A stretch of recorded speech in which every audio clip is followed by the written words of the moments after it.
Olá, pessoal. Aqui é o Rafael. Vamos começar a segunda aula aí de microcontroladores, aí do Departamento de Computação da Universidade Federal de São Carlos. Lembrando que essa é a segunda aula, né? Aí onde a gente vai falar um pouquinho de dispositivos, arquiteturas, ferramentas e linguagens, né? Dentro desse curso aí no modelo EMP aí de 8 semanas. Como eu já falei, pessoal, estou à disposição por e-mail, WhatsApp, e, por favor, fiquem à vontade para enviar dúvidas, trocar ideias sobre a disciplina, tá? E lembrando, a quem não está acompanhando, a gente está trocando mensagens lá via WhatsApp e e-mail, tá? Pessoal, na última aula, né, que foi a primeira, a gente deixou um desafio, né, para refletir um pouquinho sobre essa questão aqui da bombinha de água, né, de uma fonte, né, de bebedouro de água aí de gatos, né, e que normalmente fica ligado direto, né, 24 horas por dia. Então a gente colocou um desafio aí de automatizar, usando um microcontrolador, o controle dessa bombinha, né, ela não precisaria estar ligada 24 horas por dia. Então, espero que vocês tenham tido a oportunidade de pensar um pouquinho no problema. Eu vou falar um pouquinho de algumas possíveis soluções. Lembrando que quando a gente está falando de microcontrolador, né, tem várias soluções possíveis, né, pessoal? Então, uma das soluções é a gente usar um sensor de infravermelho passivo, tá? Esse sensor aqui chama PIR, P-I-R, né? Passivo Infrared. É um sensor tipicamente usado em alarmes, tá? Quando você vê aqueles alarmes residenciais, em lojas, né? Normalmente tem um sensor desse, né? Ele é um sensor que detecta aí movimentos, né? Normalmente pessoas, animais, através aí do calor que o corpo emite, né? Infravermelho. Então, esse é um sensor digital, então ele emite um sinal 0 ou 1, ligado ou desligado, quando existe um movimento, né? A gente pode ligar esse sensor aí, uma das possibilidades é em uma placa Arduino Nano, né, que é pequena, tem baixo custo, né, tem um microcontrolador Atmega 328, e aí a gente coloca um software aqui embarcado que vai decidir a hora de ligar e desligar a nossa bombinha de água, né? E aí a gente pode usar um outro pino, né? A gente usou o pino 4 do Arduino para ligar o sensor, a gente pode usar um outro pino, eu pus aqui, por exemplo, no 13, que é o mesmo onde fica ligado o LED, né, dessa placa, para ligar um relé, né? A gente vai falar mais de relé na aula de atuadores, né? Mas ele é um dispositivo eletromecânico que liga uma carga aí de potência maior do que o microcontrolador conseguiria acionar sozinho, né? A gente, por exemplo, não conseguiria usar um pino do microcontrolador para ligar uma lâmpada, uma bomba ou algum dispositivo diretamente, né? Então, a gente usa o microcontrolador para acionar um transistor que tem nessa placa, e esse transistor aciona o relé. E aí, com o relé, a gente consegue ligar cargas altas, por exemplo, de 2.000 watts, que a gente vai estar trabalhando com 20 watts, né? Mas mesmo assim a gente pode ligar cargas altas, aí com várias aplicações e possibilidades. Então, a gente tem aqui uma fonte de alimentação, alimentando o nosso sensor com 5 volts, o nosso microcontrolador, né, que está aqui na placa Arduino, e o nosso relé. E o relé é como se fosse uma chave eletrônica, acabei de falar. Quando ele recebe uma corrente aí nas bobinas, né, do relé, ele aciona uma chave eletromecânica que deixa passar corrente em um outro circuito, né? Então, aqui a gente pode ligar na tomada, né? Então, a gente tem aqui como se for... lembrem de uma extensão elétrica. São 2 fios, 2 ligados na tomada e 2 até onde a gente quer que a extensão chegue, né? Então, isso aqui é como se fosse uma extensão, um dos fios está aqui, né? O outro fio a gente interrompe para colocar a chave de liga e desliga, que é o nosso relé, que vai ligar e desligar automaticamente. E aí a saída vai para a nossa bombinha que vai bombear água ou não, né? A gente também poderia fazer isso com ESP8266, está aqui. Reparem, ó, vou mudar o slide aqui, reparem que não muda praticamente nada nesse circuito, só está mudando a alimentação para 3,3 volts e o microcontrolador, aqui a placa que tem o microcontrolador, né? Todo o resto é igual. Então, em vários cenários, a gente pode, às vezes, fazer o que a gente fala de atualização tecnológica, né? Às vezes você tem uma máquina que está com um controlador antigo, mas toda a parte de sensor, controle, né, dispositivos de entrada e saída estão ok, mas você pode trocar por um dispositivo de controle mais atual ou com mais poder, né, de processamento, de repente para melhorar a interface, conexão com a internet, etc. Bom, como que é o software, né, desse nosso sistema? Então, aqui tem um software feito no Arduino IDE, o software oficial do Arduino, né? É uma variação da linguagem C, né? A linguagem C aí com certas bibliotecas e facilidades que o Arduino oferece, mas toda vez que a gente faz um programa aí na plataforma Arduino, né? E ele não vai compilar só para Arduino, você pode compilar para várias placas além do Arduino, a gente sempre vai ter um setup, né? Aqui esse abre e fecha parênteses quer dizer que é uma função, então isso aqui é uma função, né? Que só vai ser executada, né? Só vai ser executada quando a nossa placa liga, uma única vez, né? Uma configuração inicial. E aqui a gente está usando o comando pinMode, definindo o pino de entrada e de saída, né? Output saída, input entrada. A gente também tem uma função aqui loop. Essa função é uma função que executa continuamente, infinitamente, enquanto o processador está ligado, né? Então, ela fica sempre repetindo. Tudo que está aí dentro vai repetindo continuamente, enquanto o nosso sistema está ligado, né? Aqui em cima a gente declara algumas variáveis, né? Eu declarei aqui algumas para controle de tempo, né? Ó, previous millis é o número... Isso aqui é para armazenar, né? O número de milissegundos, né? Daqui a pouco a gente vai ver para que é usado. E aqui a gente tem um intervalo, né, que eu coloquei aqui 30 vezes 60 mil. Como a gente está trabalhando com milissegundos, 60 mil milissegundos aqui é 1 minuto, né, e aqui eu pus um 30, então isso aqui dá 30 minutos, né, daqui a pouco a gente vai entender por que isso. Então, o que o nosso programa faz, né? A gente começa sempre, né, ligar igual a 0, né, e isso acontece a 20 MHz, né, então esse... 20 ou 16, né, depende do modelo do microcontrolador, mas independente é uma velocidade bem alta, então isso aqui funciona milhões de vezes por segundo. Essas operações são feitas milhões de vezes por segundo. Então, a cada uma dessas interações, a gente vai usar aqui a função millis, né, que vai retornar para a gente o número de milissegundos desde que o sistema foi ligado, né? Então, a gente usa a função millis, né? Ela entra aqui na variável current millis, né? E a gente vai fazer um if, né? Se o current millis menos o previous millis, então se a hora atual menos a anterior, que da primeira vez é 0, né, for maior que o intervalo, né? A gente vai entrar aqui dentro e vai falar ligar é igual a 1, né? Então, o intervalo a gente falou agora há pouco, são 30 minutos. Então, na verdade, o que isso faz? Ele aguarda 30 minutos. Toda vez que ele entra, ele fala que o último millis é igual ao current. Então, ele guardou o último, e aí vai comparar, até dar 30 de novo. Então, isso aqui faz com que a gente coloque o valor 1 na variável ligar a cada 30 minutos, né? Mas essa é uma forma de ligar. A outra forma é através do digital read no pino 4. Lembrando que o nosso sensor está no pino 4, né? Está aqui, ó. Então, uma vez que a gente lê a entrada do pino 4, caso exista um movimento, esse pino vai estar em nível lógico alto, né? E aqui a gente coloca um if. Né? Então, a gente lê o pino para a variável x, verifica se é igual a 1, e se for ligar é 1.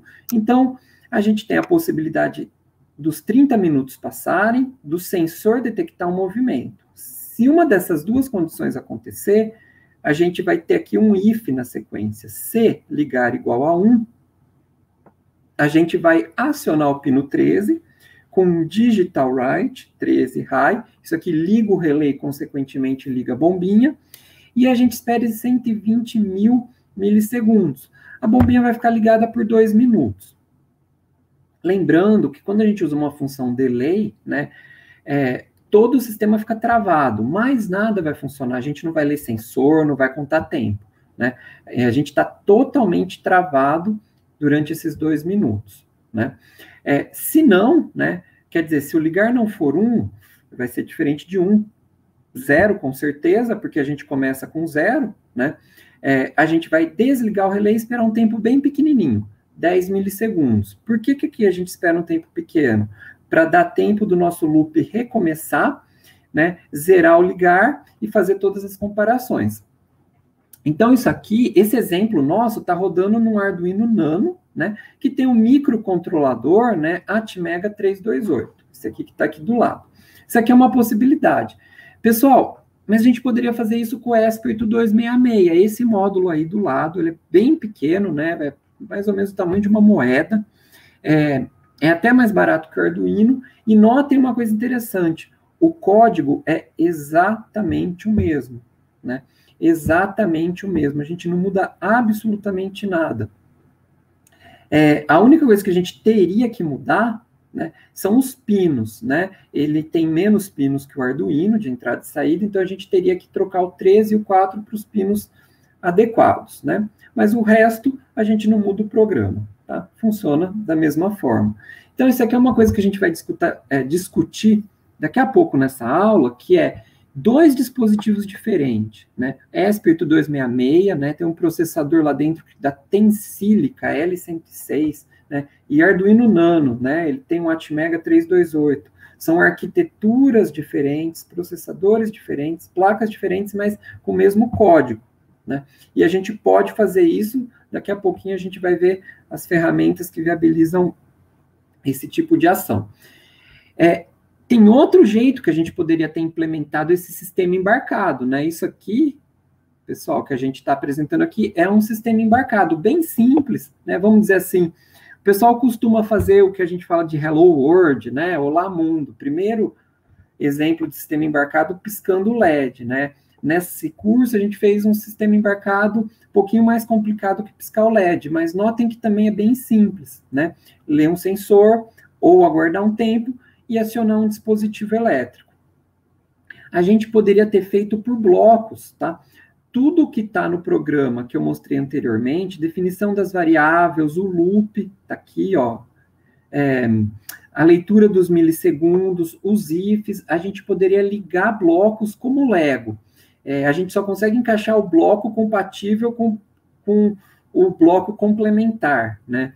Então, isso aqui foi feito na ferramenta BIPs, que eu comentei com vocês na última aula, e o BIPs permite que a gente compartilhe os blocos. Então, se vocês acessarem esse link aqui, ó, bipsnetbr/beta2/i/ o hashtag, né, BX8TKD, você acessa exatamente esse programa, né? E aí o que o BIPs faz a partir dos blocos, ele automaticamente gera um código em Python, que a gente consegue executar na própria placa ESP8266, usando, por exemplo, MicroPython, né? Que é uma ferramenta aí que a gente pode instalar no ESP8266 para rodar programas Python nesses microcontroladores aí de baixíssimo custo, digamos assim, né?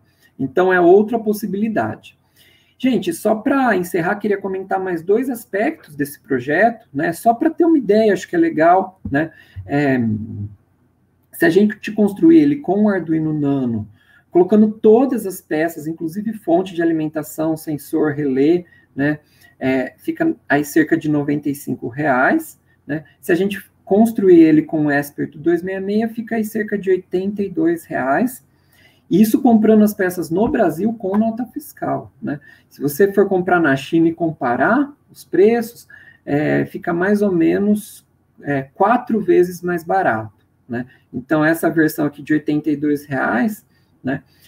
Você daria para construir por cerca de R$ 20 o mesmo dispositivo com peças compradas na China, né? Já com valor em reais. Aí é uma opção de cada, mas só para ter uma ideia de que são peças realmente baratas, né? Que às vezes eu sinceramente não esperava, né, que fosse chegar a R$ 80 esse dispositivo, mas quando a gente compra no Brasil com imposto, etc., fica um pouquinho mais caro, né? E aí, mais uma observação que eu queria fazer, né? E tudo que eu estou falando aqui vale para outros sistemas, tá, pessoal? A gente está explorando esse exemplo simples que serve para outros sistemas. Então, uma coisa muito interessante que eu gosto de comentar é que todos os dispositivos eletromecânicos, né, que tem aí partes móveis, né, normalmente tem uma vida útil, né, ou em número de ciclos, ou em hora de operação, né. Então, por exemplo, o relé, ele tem uma vida útil, né, então, às vezes, sempre que você for desenvolver uma solução que tem um relé, pensa se ele não vai ter que acionar, né, e acionar uma carga e desativar essa carga muito frequentemente, né, porque aí você precisa se preocupar com o número de ciclos desse relé, né? Em geral, é bem alto, né? Um relé típico aí, ó, tem aí da ordem de 10 a sexta, né? 10 vezes 10 a sexta, 10 milhões de ciclos, né, de vida útil.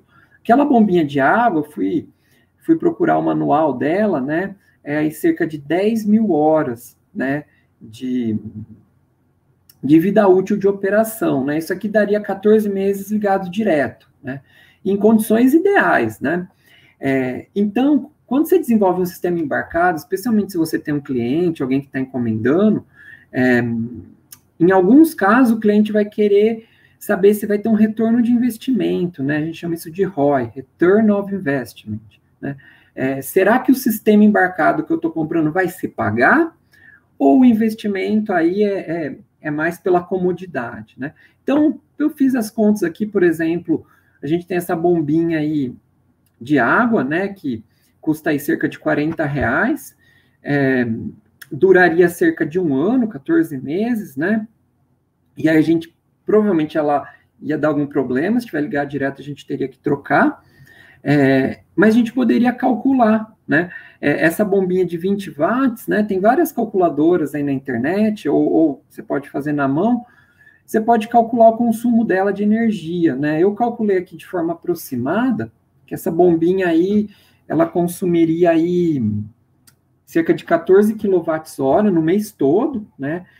Vezes o valor do quilowatt-hora, a gente teria aí R$ 12 de energia gasta para manter essa bombinha ligada 24 horas por dia. Porém, com o nosso sistema, essa bombinha vai ter operação intermitente, né? Ela vai ligar a cada meia hora, né? A ideia é ela ligar a cada meia hora para a água não ficar parada. Então, a cada meia hora ela liga por 2 minutos, ou quando existe um movimento, né? Por exemplo, o seu gato, o seu gatinho vai lá beber água, o sensor de movimento detecta isso, o microcontrolador entra lá naquele if ligar igual a 1 e liga o relé que aciona a bombinha. Então, ligando, eu fiz uma suposição aqui, né? Supondo que ela fique ligada 10% do tempo, né? Na verdade, vai ficar menos, né? Mas supondo que fique ligado 10% do tempo, essa bombinha, né? 2 minutos a cada meia hora, né? Na verdade, seria 3 minutos a cada meia hora, mas o nosso está 2 minutos a cada meia hora. Por isso que eu digo que é menos que 10%. A gente teria aí cerca de R$1,20 de consumo de energia, né? O Arduino em si, com o sensor, vai gastar aí cerca de 0,1 watt, né? De consumo, aí a potência. E então, aí, aproximadamente menos de 10 centavos de gasto de energia para o Arduino estar ligado 24 horas por dia monitorando o sensor, né? Então, isso aí a gente pode dizer que tem um retorno de investimento menos de 1 ano, né? E ainda aumenta a vida útil da nossa bombinha de água, né? Então, esse aqui é um exemplo, pessoal, um exemplo prático, eu construí para testar, né? Tá funcionando um bom tempo aqui em casa, Mas pensem em outros exemplos similares que são relativamente rápidos de fazer e se pagam, né? Se pagam. O que a gente gastou para montar esse sistema, né? Você recupera e ainda aumenta a vida útil do seu dispositivo, né? Da bombinha de água.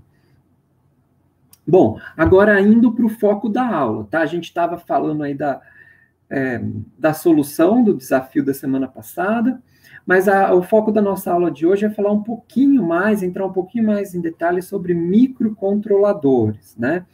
E aqui eu queria colocar 3 termos muito usados no mundo de microcontroladores, que é o MCU, Microcontroller Unit, CPU, né, Central Processing Unit, todo mundo tem no seu computador uma CPU, né, CPU Intel Core i3, CPU Intel Core i5, e o SoC, que é o System on Chip.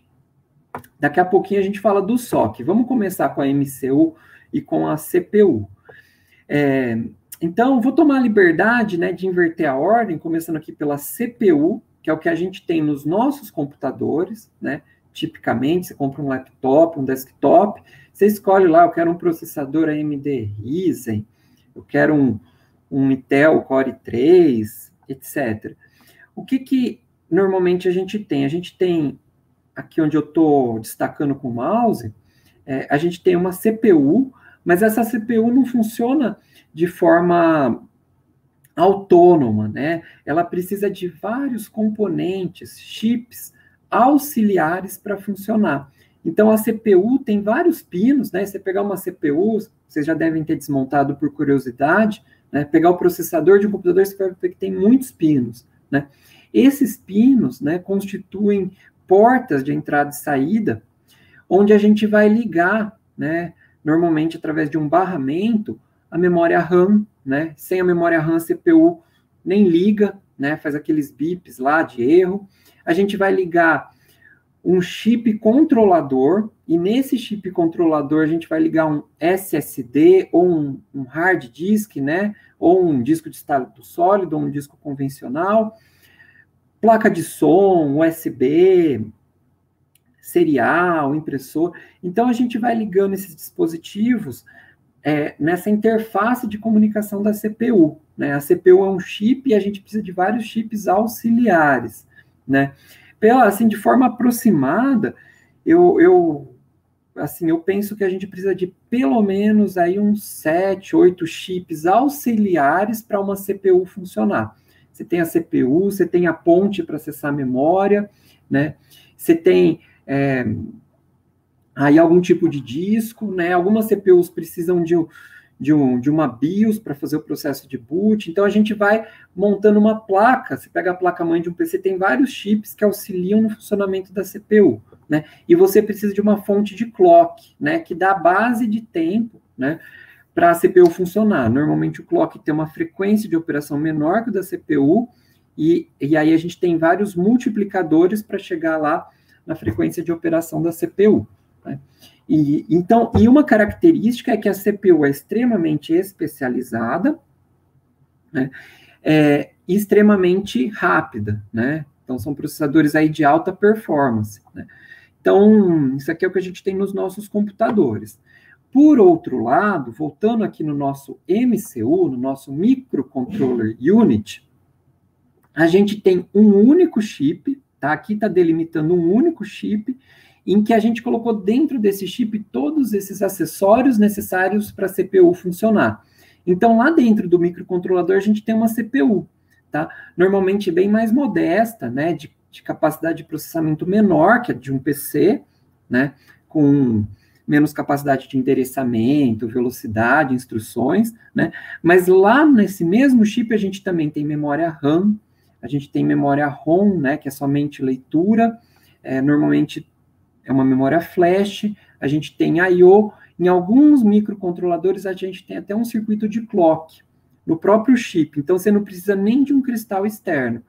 E aí, em muitos casos, você com um único chip, um único microcontrolador, você constrói um sistema inteiro, né? Então, algumas placas de alguns produtos que você vê tem um único chip, né? Aquele chip tem tudo que é necessário para fazer um sistema aí embarcado, né? Então, alguns exemplos, o Atmega 328, que é o que tem no Arduino, né, um microcontrolador.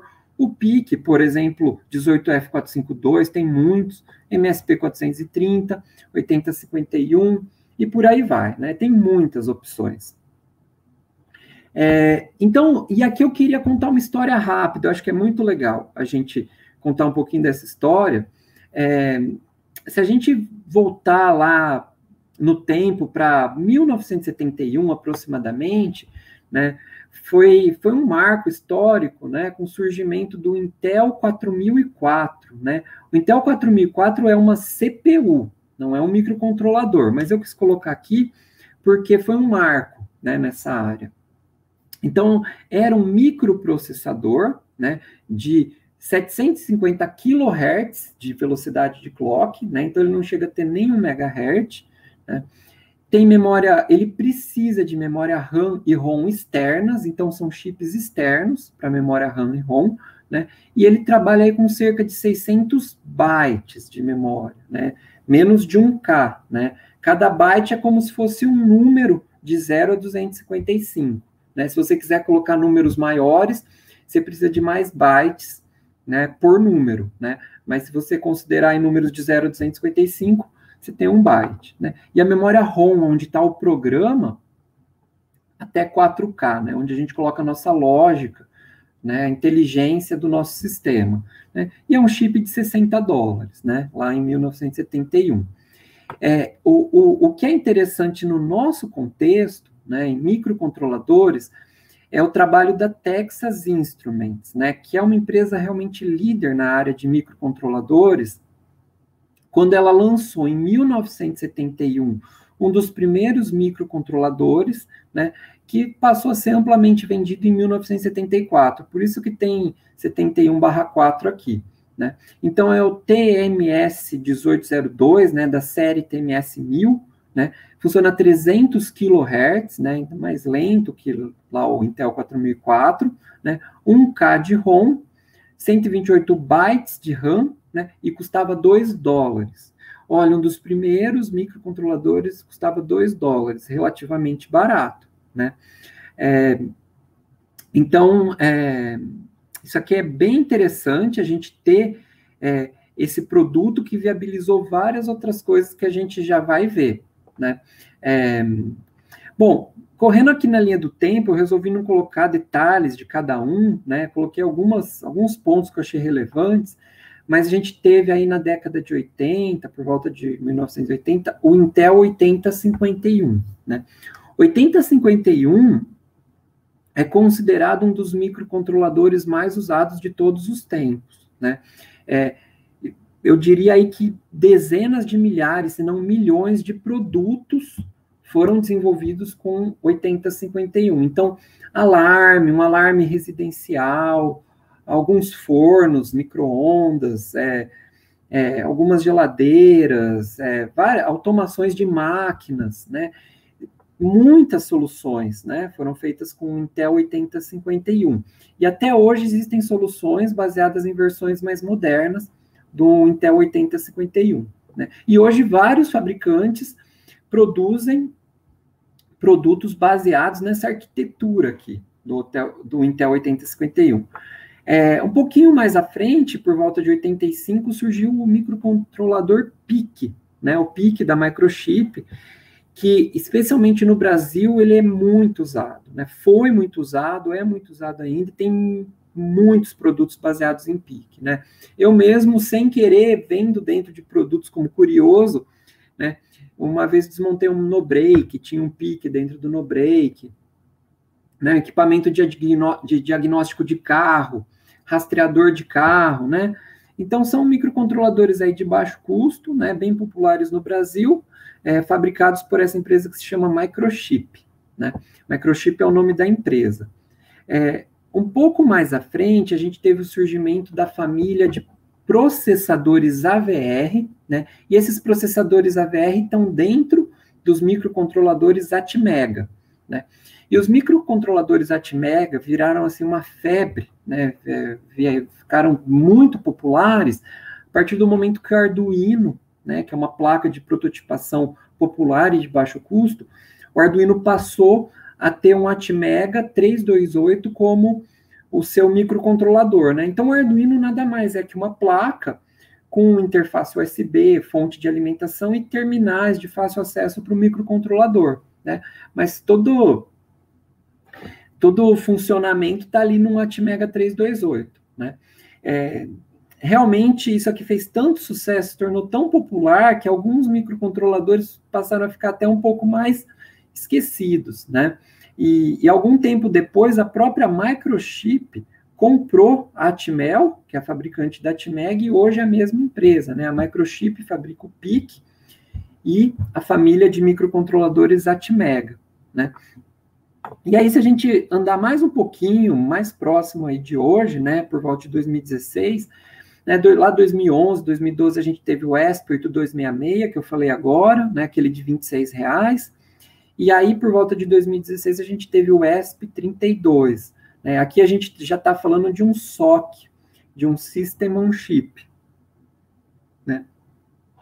Então, eu particularmente acho que existe até um pouco de sobreposição, né, entre SoC e microcontrolador, né? Alguns microcontroladores ficaram tão avançados que estão chegando a ser um SoC, alguns SoCs são bem simples, né? Mas, na verdade, os SoCs, né, System on Chips, são chips únicos, né, com várias funções, no mesmo conceito de microcontrolador, várias funções ali dentro, né, para desenvolver um sistema de forma compacta, rápida, né, com pouco espaço, né, baixo consumo. Então, por exemplo, o ESP32, né, que é um dispositivo aí de $3, e muito pequeno, né, acho que eu já mostrei na última aula, né, um ESP32, agora que eu estou procurando eu lembro que eu mostrei, né, então aqui a gente tem deixa eu mudar a câmera aqui um pouquinho. Aqui a gente tem, ó, um ESP32, o ESP32 é só esse chip aqui, o resto é a placa, fonte de alimentação, né, antena, aqui é a antena do Wi-Fi, né, mas essa plaquinha aqui tem um ESP32, né, e então se a gente olhar o que tem no ESP32 é impressionante, né, então esse chipzinho que eu acabei de mostrar custa $3, ele tem 2 núcleos, então são 2 processadores de 240 MHz, de 32 bits, 16 MB de flash, 8 MB de RAM, já tem Wi-Fi e Bluetooth tudo ali dentro, naquele único chip, né? Então, por exemplo, se você fosse fazer com 8051 isso, você precisaria de um circuito dedicado para Wi-Fi, um circuito dedicado para Bluetooth, né? Nesse caso, já está tudo dentro do processador, né? Do microcontrolador ou do SoC. Desculpa, gente. Aqui dentro a gente tem um processador, né? Que é um dos componentes desse SoC. E aí, eu queria voltar rapidamente nesse Texas, né, no TMS 1802, lá em 1971, para mostrar o que aquele que foi um dos primeiros microcontroladores já possibilitou ali na década de 70, 80, né? Então, isso aqui, com certeza todo mundo já viu ou lembra, né? Lá nos Estados Unidos é um brinquedo que chama Simon, no Brasil chama Gênios, né? Então, é um brinquedo aí que tem uma certa lógica, uma certa inteligência controlada por esse microcontrolador, né? Esse microcontrolador também viabilizou o nascimento de toda uma geração de calculadoras eletrônicas, né? Então, começou a surgir aí vários modelos, possibilidades, né, de calculadoras. Ainda naquela época, pessoal, eu acho isso impressionante, né? Lá na década de 70, 80, a gente teve esse brinquedo aqui, né, que tinha um desses microcontroladores, TMS 1802, com sintetizador de voz. Você digitava nesse tecladinho aqui, ó, e o sistema falava. Aqui é uma curiosidade, né, é o que lá no filme ET, o extraterrestre, ele desmonta um brinquedo desse, né, para telefonar lá para para a nave da família dele vir buscar ele, né? É esse brinquedo ali que ele desmonta, coloca uma antena, etc., e faz funcionar. Então, acho que o pessoal escolheu alguma coisa bem interessante para pôr no filme, né? Já naquela época também, o pessoal começou a colocar microcontrolador na bomba de combustível, ali quando você vai no posto, tem lá o valor por litro, quantos litros você colocou no tanque do carro, né? E o valor total. Tinha um TMS 1802 ali fazendo esses cálculos, né? Então, eu estou falando alguns exemplos. Imaginem o que esse microcontrolador fomentou em termos de automação, né? Isso aqui é um brinquedo, um outro brinquedo que é um robô programável, né? Hoje é bem comum as escolas terem robô, né? Mas isso aqui é um robô programável, né? Que tem um desses microcontroladores ali dentro, né? Aqui tem um teclado que você programa os movimentos, com memória, etc. Bom, gente, uma outra coisa, mudando um pouquinho de assunto, tá? Uma outra coisa que está prevista para essa aula é a gente falar um pouquinho das arquiteturas, né? E aí a gente tem a questão de RISC versus CISC, que a gente já vai falar, e a questão von Neumann versus Harvard, né? Tudo que eu estou falando, pessoal, dá para aprofundar bastante, né? Eu estou dando uma visão geral e destacando alguns pontos que eu acho relevantes, né? Mas então, na área de microcontroladores em especial, eu queria falar para vocês um pouquinho, né? Que a gente tem aí dois modelos de arquitetura, né? Que é a forma que você trabalha a memória, né? E a execução do seu programa na CPU. Então, quando eu coloco CPU, isso aqui é a CPU do microcontrolador, né? Por exemplo, a gente está usando um microcontrolador ESP8266. Ali dentro tem uma CPU AVR, né? Então, a gente tem a possibilidade de trabalhar na arquitetura von Neumann, em que tanto os dados, né? Os dados é a memória RAM do nosso computador, né? Onde a gente põe a variável, onde a gente faz rascunho, digamos assim, né? Vamos somar A mais B mais C, né? E dividir por J, né? Então, cada um desses elementos a gente pode colocar numa variável para fazer as operações, né? Então, é uma memória dinâmica, temporária, né? E a gente tem uma memória de programa permanente, que onde o nosso programa está armazenado para ser executado, né? Eu falei permanente, mas vai depender da arquitetura. Então, na arquitetura von Neumann, a gente tem dados e programa, instruções de programa, na mesma memória. Então, a gente só tem uma conexão de memória aqui, né? E a gente tem esse compartilhamento de memória para dados e programa. Isso aqui tem várias vantagens e também algumas desvantagens, né? Então, é importante comentar que o nosso PC tradicional, que a gente usa em casa, né? Um x86, Intel, AMD, né? PowerPC, ARM, né? Esses processadores têm a arquitetura von Neumann, né? O que é interessante dessa arquitetura von Neumann? Você pode, a qualquer momento, trocar o programa. Assim como a gente está na tela do nosso computador, abre o navegador web, fecha, abre o editor de textos, né? Então, quando você abre o editor de textos, ele está tirando ele do disco rígido, do HD, tirando não, né? Copiando para a memória RAM, a partir da onde a CPU executa o programa. Ah, não quero mais o editor de textos. Eu fecho e abro o meu navegador web. Então, ele coloca as instruções do navegador web na memória RAM. Então, a gente consegue dinamicamente, né, enquanto o sistema está ligado, trocar o programa, né? Então, isso dá bastante flexibilidade, né? Existe um pequeno risco aqui, eu digo pequeno porque existem mecanismos de proteção, né? Mas existe um pequeno risco de falhas de programação levarem dados a substituírem instruções de programa. Então, você tem lá um programa, por exemplo, de controle de um robô, e alguma falha de programação, os dados substituem as instruções de programa, e aí o sistema fica com um comportamento totalmente imprevisível, né? Já aconteceu em alguns casos, né? Já aconteceu em alguns casos, e normalmente as falhas são muito complexas, catastróficas, né? Dependendo da situação que a falha acontece, né? E em qual equipamento. Por outro lado, pessoal, a gente tem aqui a arquitetura Harvard, né? A arquitetura Harvard é uma arquitetura muito focada em microcontroladores menores, em que a gente separa uma memória só para programa e uma memória só para dados. Então, aqui eu tenho memória 1, ROM/flash, programa. Então, no nosso microcontrolador Atmega 328, que eu tenho falado, né, a gente tem uma memória flash onde fica o programa totalmente separada da memória onde estão os dados, né, as informações aí enquanto o programa está sendo executado, né. Então, aquela falha potencial que eu falei desses dados se misturarem, né, e ter uma falha é impossível acontecer aqui porque as memórias estão separadas, né.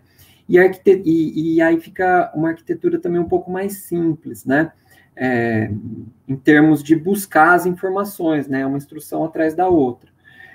Hoje, a gente tem arquiteturas híbridas, né, por exemplo, a gente tem vários microcontroladores que são arquiteturas Harvard modificadas, né, onde você tem o programa principal lá na memória de programa, e eventualmente você pode pegar uma instrução da RAM, dependendo do dispositivo, né? Então, alguns exemplos de arquitetura Harvard é o próprio PIC, que eu já falei, o Atmega, alguns modelos de ARM, né? Assim como a gente tem outros modelos de processadores ARM com a arquitetura von Neumann, né?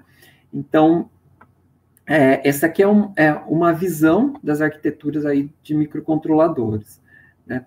Então, se a gente olhar, né, isso aqui uma coisa que eu queria indicar para vocês é olhar datasheets, né? Todos esses microcontroladores, eles têm datasheets bem completos, que são manuais técnicos, que tem todos os dados aí dos registradores, memórias, periféricos, CPU, né? Então, essa aqui é uma visão geral, né, da arquitetura interna do Atmega 328, né?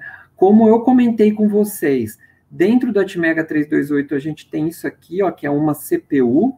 Dentro do microcontrolador a gente tem a CPU e vários outros blocos, né? Vários outros acessórios, digamos assim, ali dentro daquele único chip. Se a gente expandir esse pedaço aqui, né, para ver com um pouco mais de detalhe, a gente tem aqui a CPU, a VRCPU, e notem aqui, ó, memória flash, memória RAM, totalmente separadas e conectadas de forma diferente, né? Isso é dentro do chip, né, pessoal? Dentro de um único chip, a gente tem essas conexões ali separadas. E a gente tem outros dispositivos ali dentro, memória EPROM, para guardar aí uma configuração, conversor analógico digital, timers, né, oscilador, e por aí vai, né? Conforme a necessidade, a gente vai entrar em mais detalhes. Bom, pessoal, então a gente está falando de arquitetura, né? E aí eu queria comentar uma coisa que é a conexão, né, da linguagem de programação com a arquitetura, né?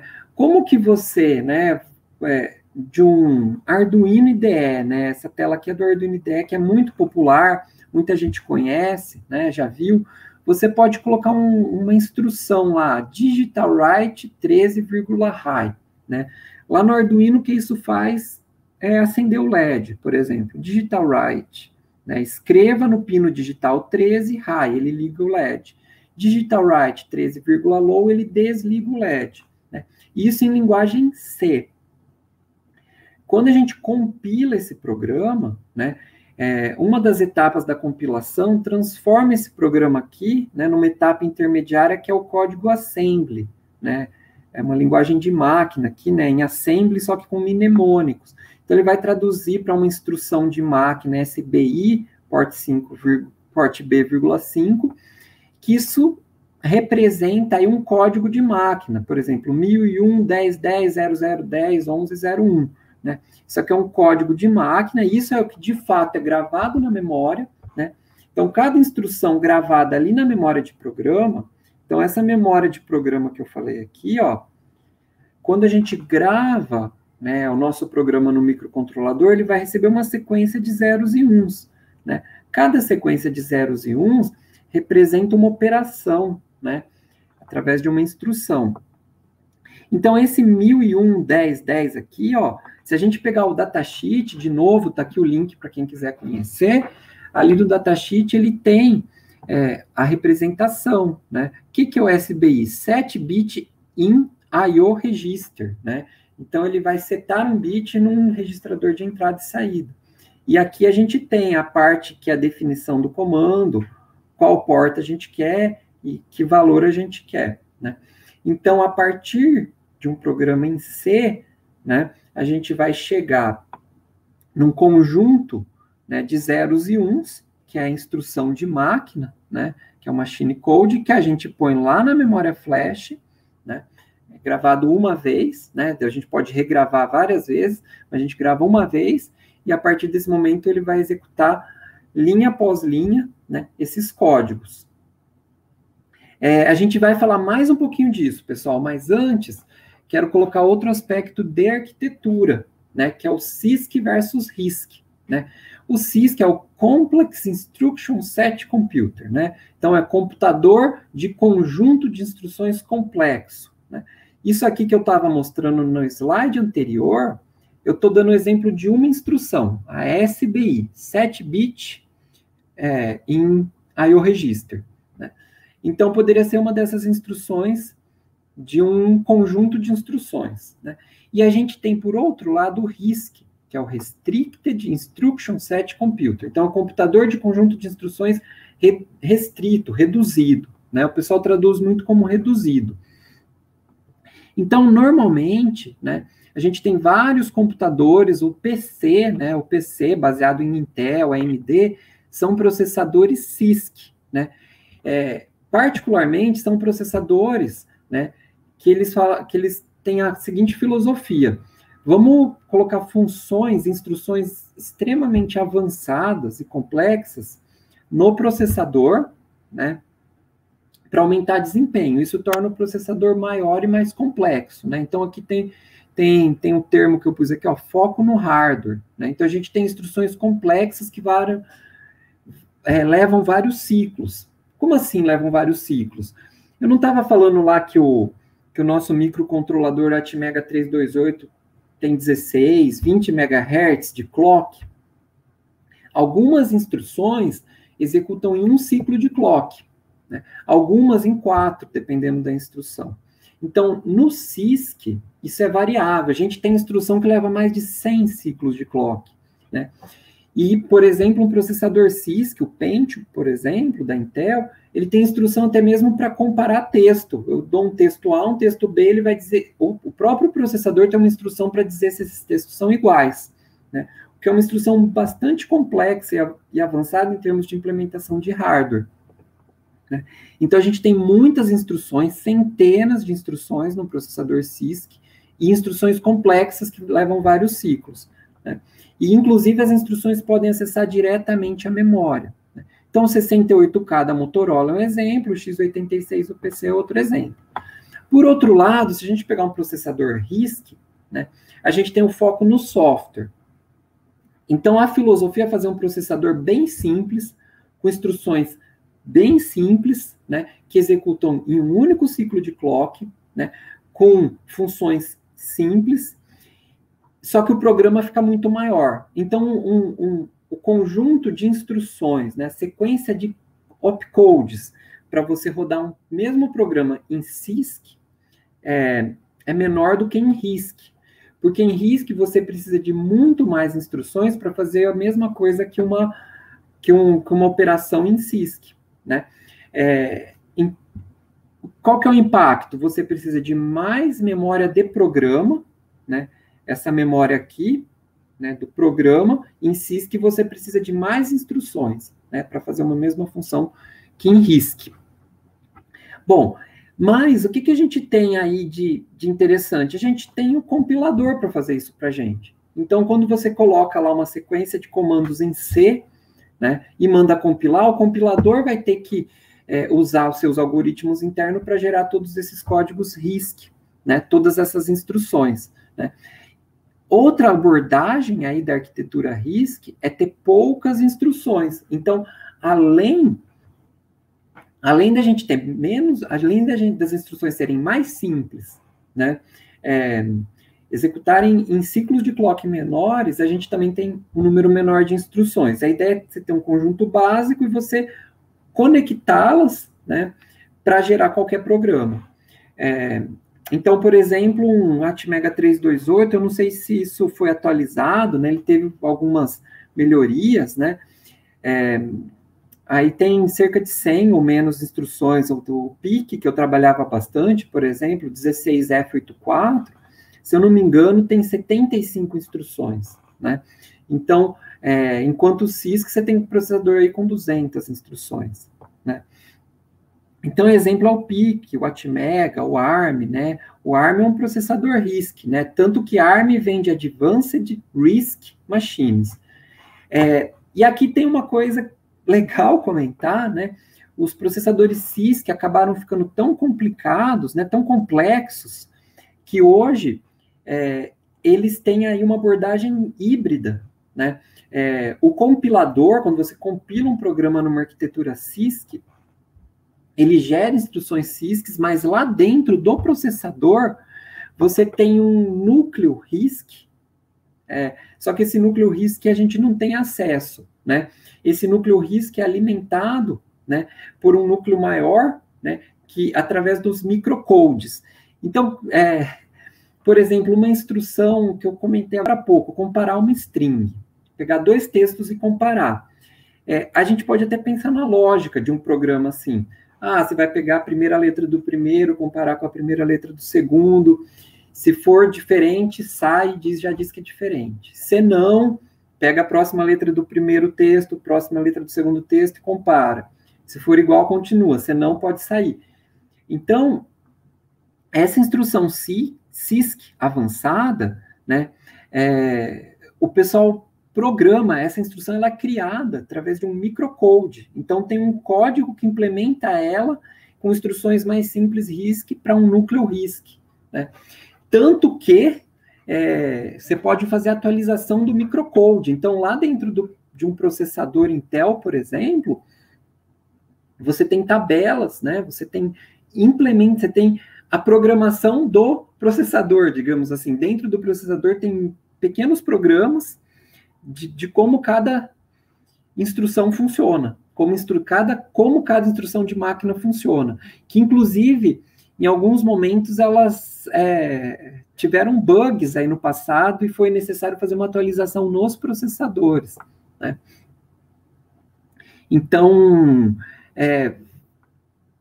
pensando aí na forma de execução, né? O que eu estava falando? Eu queria chegar do nosso código em linguagem C até a execução, né? Então, falando um pouquinho do RISC versus CISC, e vamos lá, a gente gerou um programa, o programa é uma sequência de instruções de máquina, né? Zeros e uns que representam instruções e parâmetros para essas instruções. Então, aqui eu tenho várias instruções, né? Se eu acertei, eu não sei se eu acertei, mas se eu acertei, eu pus aqui ligar o LED, ligar um LED, desligar um LED, ligar um LED, desligar o LED. Só que não tem delay aqui, então isso vai acontecer tão rápido que a gente não vai perceber. Esse conjunto de instruções, né, compõe um programa, né, executando uma atrás da outra, né, uma instrução atrás da outra, a gente tem um programa. E isso é armazenado lá dentro, né, isso aqui é uma parte da arquitetura do processador AVR, que está dentro do Atmega 328, né, isso aqui vai armazenado na memória flash. Quando a gente grava a memória do dispositivo, a gente coloca esse conjunto de instruções.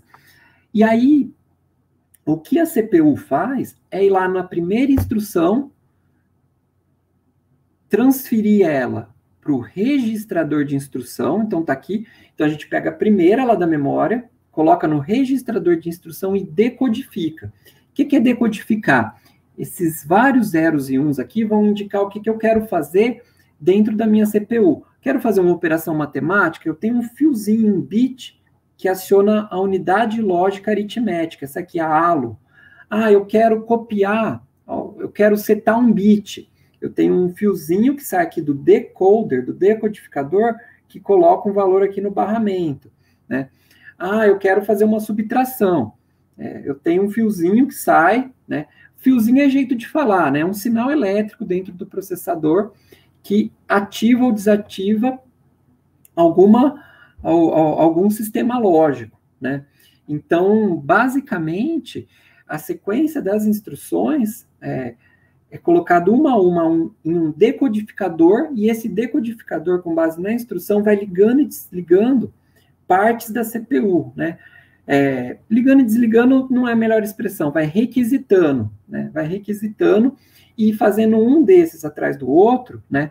Controlado por esse registrador aqui, que a gente chama de Program Counter, a gente tem o programa funcionando, né? O Program Counter é qual posição do programa a gente está. Toda vez que a gente pega uma instrução, decodifica, executa, vamos para o próximo do Program Counter. Pega a próxima, decodifica, executa, e assim vai. É assim que a CPU funciona de forma bem simples e resumida. Isso aqui, tudo isso que eu estou falando em minutos, é tema, por exemplo, de uma disciplina inteira de arquitetura, né, ou de organização de computadores. Então, pessoal, aqui a gente está falando no nível mais baixo possível, né, que é esse nível aqui, ó. A gente está falando do hardware, das portas lógicas, né? E aqui a gente chega no transistor, né? Como que de um processador a gente chega no transistor, né? Normalmente você usa vários transistores para fazer uma porta lógica, né, de eletrônica digital, uma porta lógica AND, OR, NOR, SHOR, né? E a porta lógica, né, o transistor faz a porta lógica faz as unidades mais complexas, comparadores, contadores, e outros, buffers, né, multiplexadores. Então, dentro do processador, você tem... o pessoal fala, esse processador tem 2 milhões de transistores, esse processador tem 10 milhões de transistores. Então, os transistores permitem construir as portas lógicas, né? E essas portas lógicas são controladas pelas nossas instruções, né? As nossas instruções definem, né, que porta lógica vai ser usada. Quando eu falo qual porta lógica, eu estou sendo bem generalista, né? Normalmente é uma coisa mais sofisticada. É um conjunto de portas lógicas que faz um circuito de soma. Um outro conjunto de portas lógicas faz um circuito de divisão. Um outro conjunto de portas lógicas faz um circuito de subtração. E assim vai, né? Então, aqui a gente estava falando dos códigos de máquina, zeros e uns, que são executados pela máquina. Acima a gente tem o assembly, que é o que a gente mostrou aqui, né? Ó, o SBI, o mnemônico SBI, né? O assembly. Em cima do assembly a gente tem o C. Então aqui, ó, tem uma seta para cima, nível de abstração. Quanto mais a gente sobe, mais legível para os seres humanos fica, né? É muito difícil para a gente entender zeros e uns olhando, né? Existem até algumas pessoas no mundo que conseguem, né? E conseguem, inclusive, identificar falhas num sistema olhando zeros e uns. Mas, vamos dizer assim, para a grande maioria das pessoas, o código assembly já é mais fácil de entender, o C++ mais fácil, e a gente pode ainda subir o nível de abstração para Python, uma linguagem mais fácil de entender do que C, quando você vê um código em Python, é mais intuitivo. Java, JavaScript, que a gente já está falando de linguagens de script, né? C é uma linguagem compilada. Até a gente chegar em programação por blocos, por exemplo, App Inventor, lá do MIT, ou BIPs, né? Então, a gente sobe a abstração, né? Fica mais fácil de entender, fica mais longe do hardware. A gente desce a abstração, mais difícil de entender, mais perto do hardware, né? Então, basicamente, quando a gente está mudando, né, a gente tem os blocos aqui de um programa no BIPs, para a gente chegar nos uns e zeros, a gente está contando com a ajuda aí do compilador, né? Às vezes é um interpretador, mas tem um processo aqui de tradução, de linguagem de alto nível para linguagem de nível mais baixo, né? Então, isso aqui responde, né, volta numa coisa que eu falei no começo da aula, que é 2 dispositivos diferentes, com o mesmo código, Atmega 328, um microcontrolador com um processador de 8 bits, né, de arquitetura Harvard, e aqui eu tenho o ESP8266, né? Um microcontrolador com um microprocessador Tensilica aqui dentro de 32 bits, né? Desculpa, esse é de 16, o ESP32 é de 32, né? Mas número de bits diferente, clock diferente, acesso à memória diferente, e a gente conseguiu ter exatamente o mesmo código, né? Quem faz isso para a gente é o compilador, né? O compilador, você tem o mesmo código em C, né? E você define o que a gente fala target. Eu vou compilar esse programa para esse dispositivo.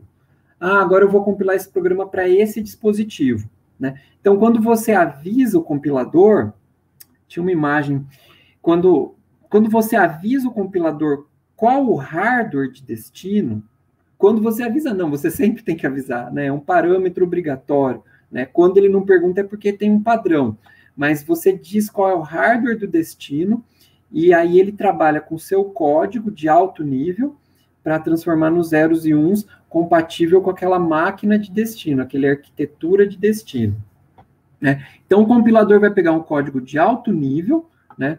Compilar e transformar num código de baixo nível aí que a máquina vai entender, né? E aqui eu queria, vocês já repararam que eu gosto de contar história, né? Aqui eu ainda tenho mais umas histórias para contar ainda na aula de hoje, né? Peço paciência de vocês. Mas aqui eu queria contar uma história que eu gosto muito, né?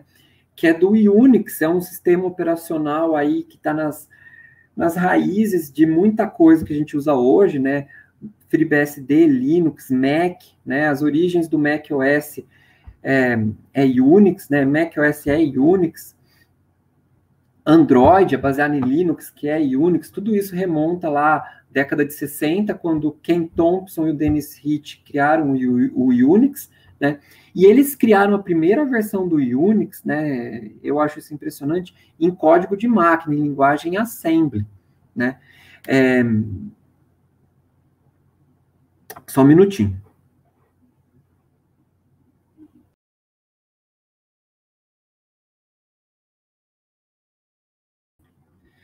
Então, pessoal, o Ken Thompson e o Dennis Ritchie, né, criaram aí o primeiro Unix, né, em código de máquina, em assembly, né? E aí eles começaram a receber muitos pedidos. Ah, eu queria um Unix para outra arquitetura de computadores, né? Queria para outro processador, né? E aí, se eles fossem fazer isso para cada processador em código de máquina, ia dar muito trabalho, né?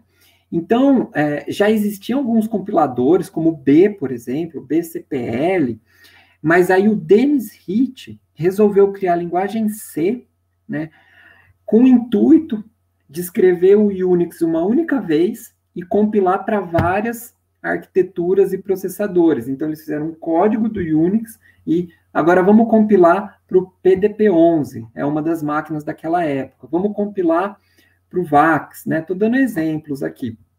Mas então você conseguia ter um único código em C para várias arquiteturas de acordo com o compilador. E o compilador tem outras vantagens, né? Ele tem várias otimizações que nem sempre o ser humano, né, nós programadores, conseguimos perceber na mão, né? Às vezes tem um código que pode ser 100 vezes mais eficiente com uma pequena mudança, e a gente às vezes não faz da melhor forma possível. O compilador detecta isso e otimiza o nosso programa de alto nível na hora que ele transforma em programa de baixo nível, né? Então, quando a gente usa um compilador no nosso computador, né, a gente está no nosso PC fazendo um programa em C e compila e executa no nosso próprio computador, né, a gente está fazendo uma compilação direta, né? Agora, existe uma coisa que é o que a gente usa em sistemas embarcados, que é a compilação cruzada, o cross-compiler, né? Que é você usar uma máquina de uma arquitetura para compilar um programa para uma máquina de outra arquitetura, né? Então, quando você faz um programa para o seu Arduino, clica no botãozinho, esse programa é compilado e enviado para o Arduino, na verdade, ali, né, por trás da tela bonitinha que tem no Arduino IDE, a gente está executando o GCC no modo cross-compiler, né? O GCC é o GNU C Compiler Collection. É um dos melhores compiladores C que existem hoje, né? Até para aplicações de missão crítica ele é usado, né? Claro que aí é responsabilidade de cada um, né, fazer as certificações, validações. Mas então a gente está usando uma arquitetura para gerar código compilado para outra arquitetura. Isso é o cross-compile, né? E aqui é o Ken Thompson e o Dennis Ritchie, que eu acho que é uma história sensacional. Se alguém tiver curiosidade, recomendo, né? Tem um livro que chama A Quarter Century of Unix, é muito legal, conta um pouquinho dessa história. Avançando mais um pouquinho, né? A gente falou um pouquinho de ARM e eu vou querer entrar em mais detalhes do Advanced Risk Machines, né? Então, já comentei na última aula, mas é tão relevante que eu quero falar mais um pouco. Existe toda uma família com centenas de opções de processadores ARM, né? Para milhares de tipos de dispositivo, né? Centenas, acho que foi bondade minha, acho que tem milhares aí de modelos de processadores ARM, né? Esse aqui é um exemplo bem acessível, né? Ele foi feito para ser compatível com Arduino, tá? Essa aqui é uma placa que se chama da ST, né? Se chama núcleo, né? Aqui está o microcontrolador ARM, acho que na câmera não aparece, né? Mas está escrito aqui ARM. Ele é compatível com Arduino, então foi feito aí para ter uma certa compatibilidade com Arduino, né? E esse aqui, por exemplo, usa o processador ARM Cortex M4, né?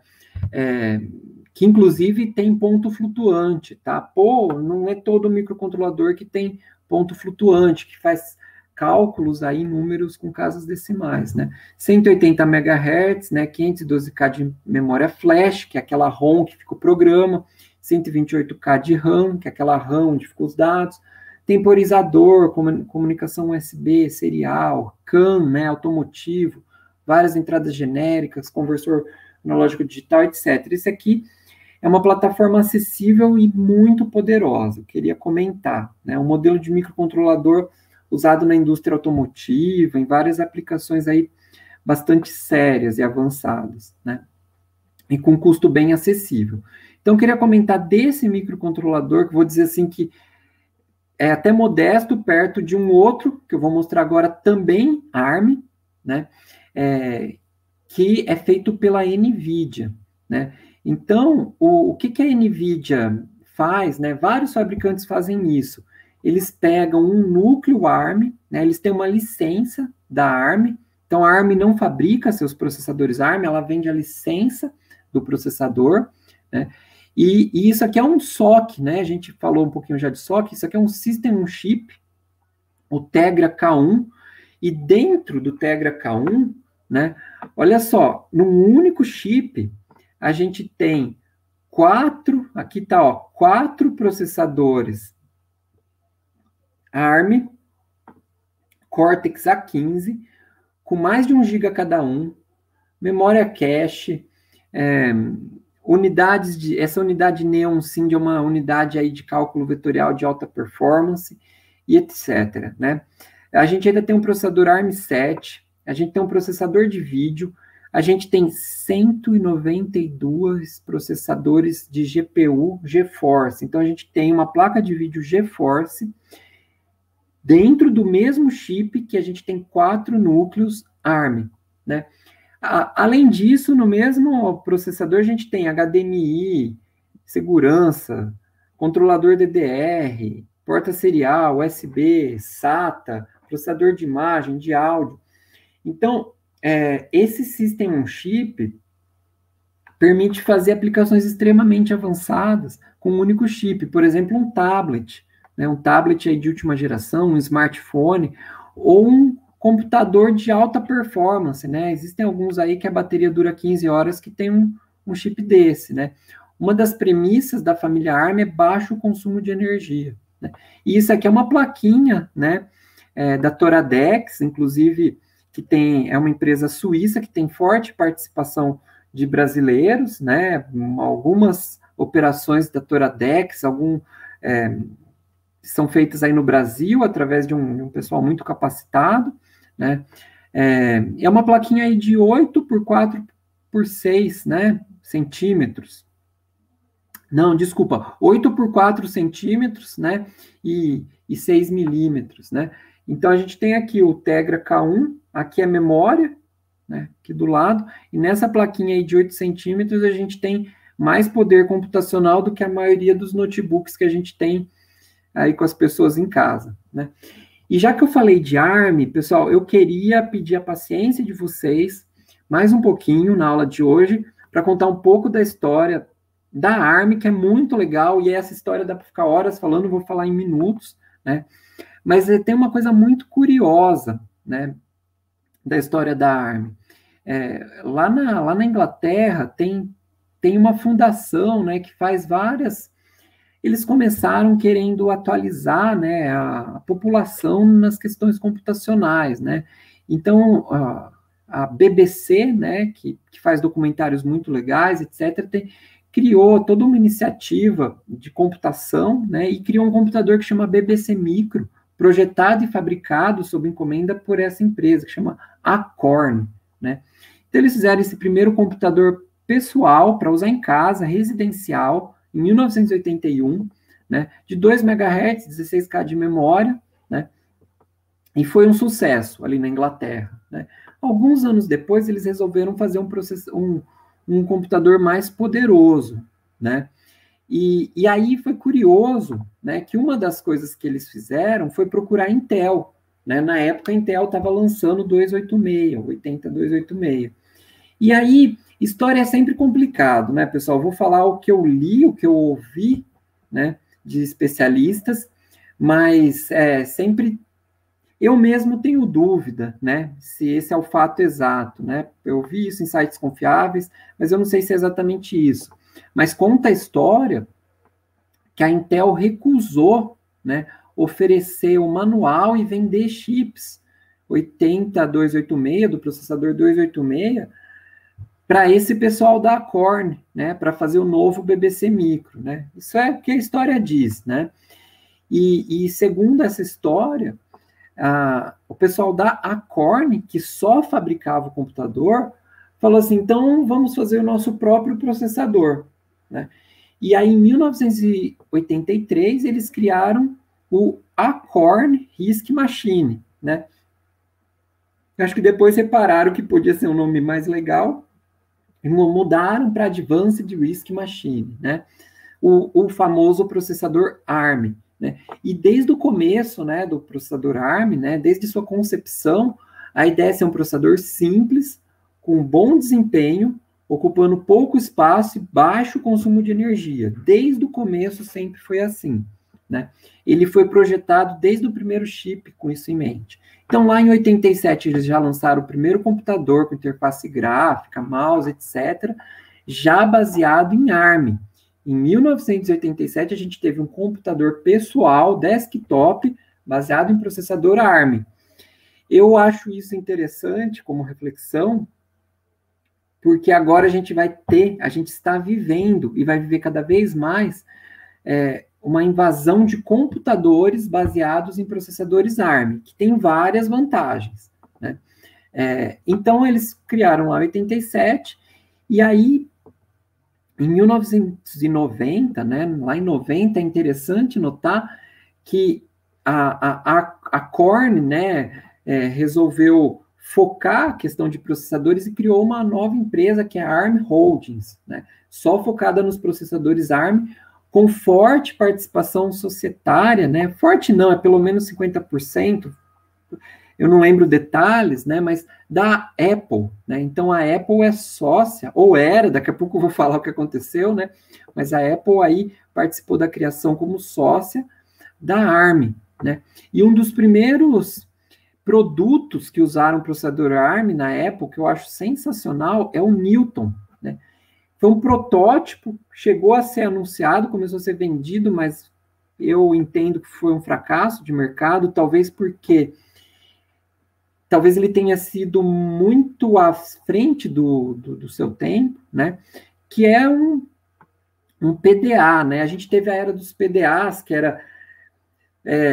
para quem não viveu isso, é como se fosse um smartphone sem a parte de telefonia, né?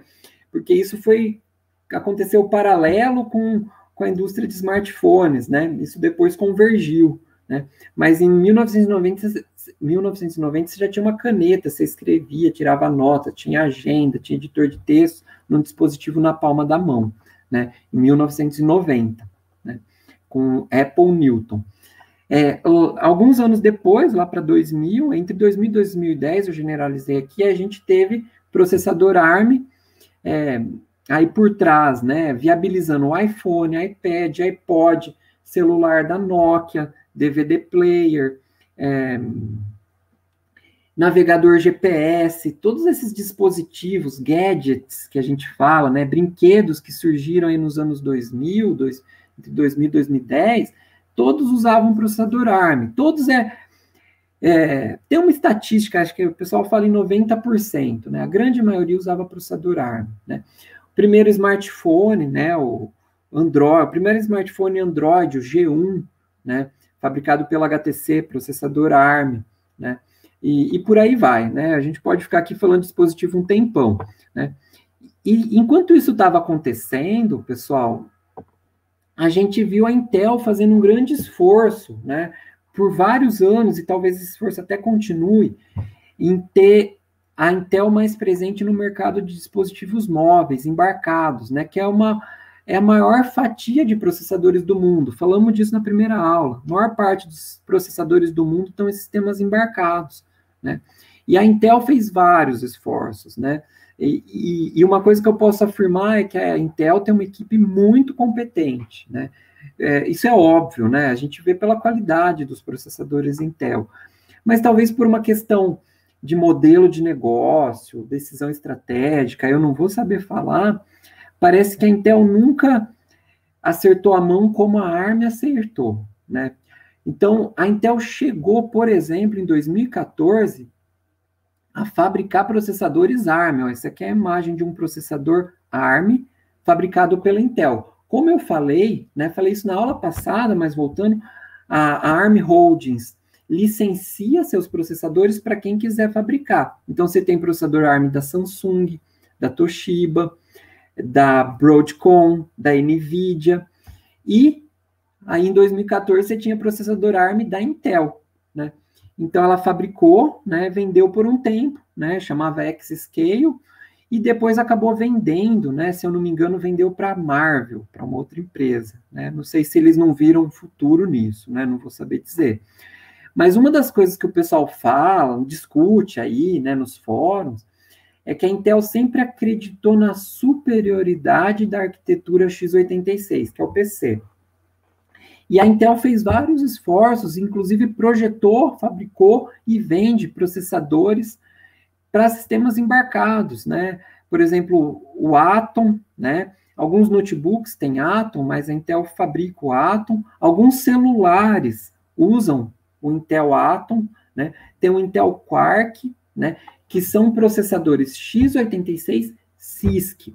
Se a gente voltar, né, lá no começo da aula de hoje, pedindo mais um pouco de paciência para vocês, como eu disse na aula anterior, pessoal, se estiver cansativo, vocês podem dar um pause, né, aguarda um pouquinho, volta para assistir depois.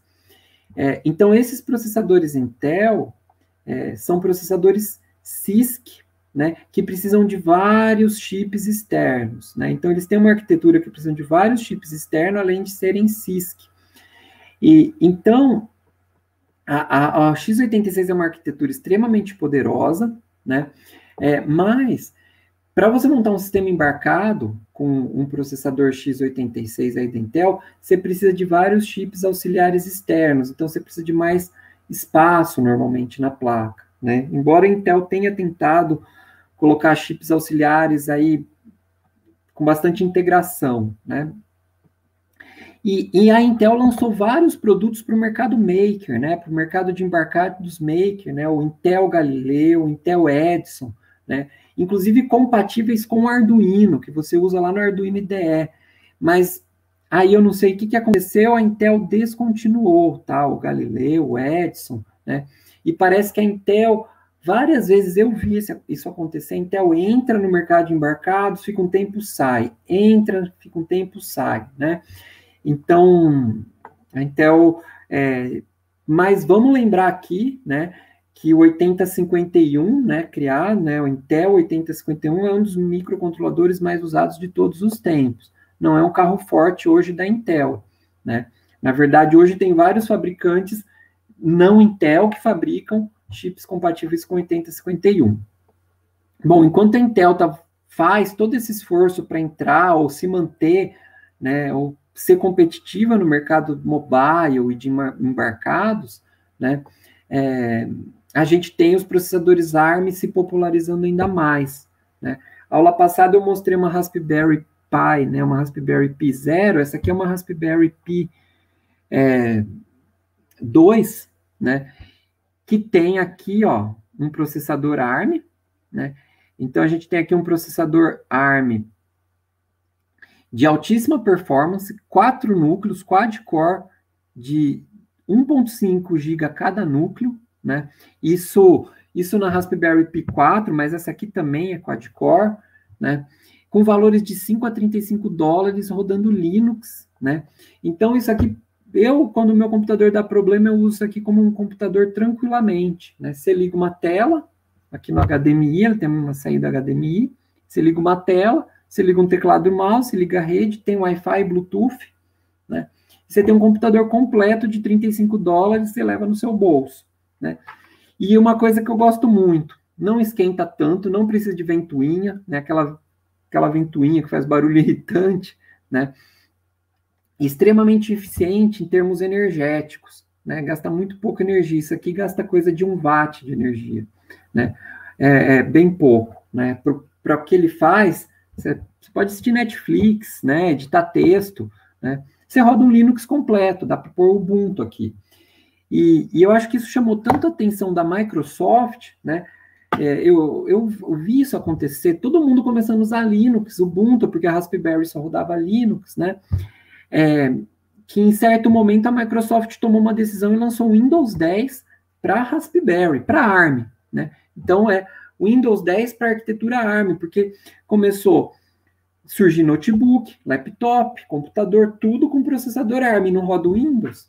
E sempre houve uma parceria muito forte Intel e Microsoft, mas de repente eu acho que a Microsoft viu como estratégico ter uma versão de Windows para Raspberry.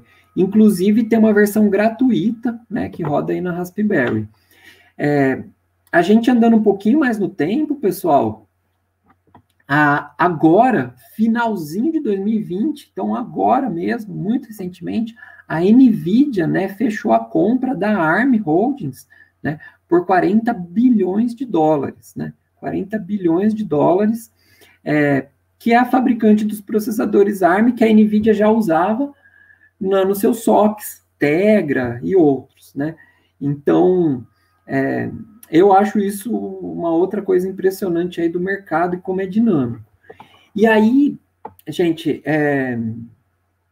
a gente está vivendo aí nesse exato momento, né? Se vocês tiverem curiosidade, vocês podem procurar, né?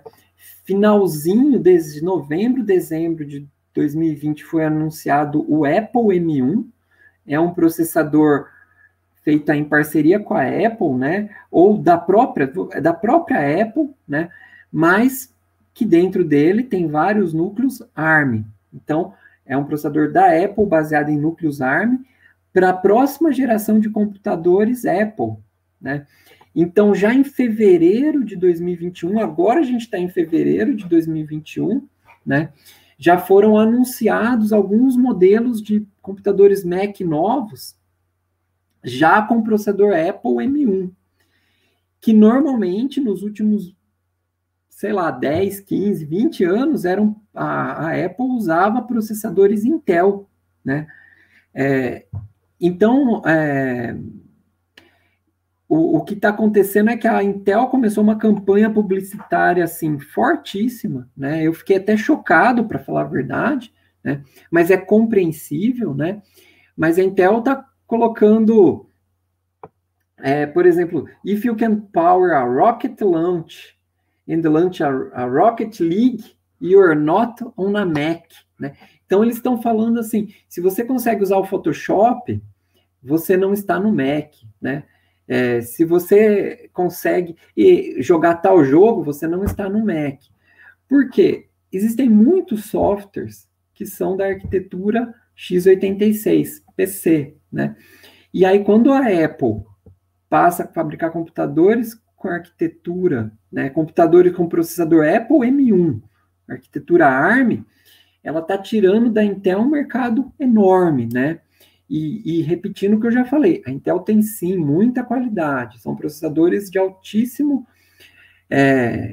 nível computacional de desempenho e qualidade, né?